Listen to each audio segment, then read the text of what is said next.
Okay. What does it feel like to have the third most popular Apple streaming podcast right now in America? Only behind Oprah, you know. Well, honestly, it feels, this sounds terrible, but I was actually having this conversation last week. So I like that we're going here because it's an unpopular opinion. A lot of people would love me to say, wow, it's amazing. This is just surreal. This is great. But I'm not experiencing anything. It's just another day. And for so long, I used to think that it was because I was ungrateful. I thought there was like something broken within me that I couldn't celebrate or couldn't, allow myself to go there. But what it is when you've been putting in a lot of energy and manifestation and vibration into creating something, and then it comes along, I've been holding that place for so long, for like over the last 2 years, that once it comes, it's like, oh, cool. Okay. It caught up with me. Right. It's just catching up. So that may be the unpopular response, but I mean, it's wonderful. It really is. Right. No, such a real answer. No, I love that. Yeah, no. We're just turning thoughts into things. So it's neat that people are getting to experience what my thoughts are. That's one of my favorite sayings. I love that you just said that. Well, with that, do you mind maybe detailing a little bit about the Plain People's podcast? But, before that, obviously, like a little bit about yourself and, the inspiration behind this. You're truly one of the most fascinating people I've ever met in my whole life. So, can you just detail a little bit of that?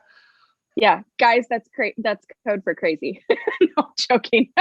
No. People say, wow, you're fascinating. It's fascinating like, in all the wonderful ways. So I was born into a very well-educated, artsy fartsy family in California, and kind of a little bit rebels. And whenever I was 9 years old, this is like a whole nother story, but they essentially did a 180 and decided to join into the Amish and Mennonite churches. No previous experience, except that my dad was an anthropology major. My mom was a history major in college. And so it was like this fascination. And you tie that into a lot of psychological background things of, all that. But anyway, so I experienced cult life for probably 2 decades almost. I mean, I still think I experience it on the daily.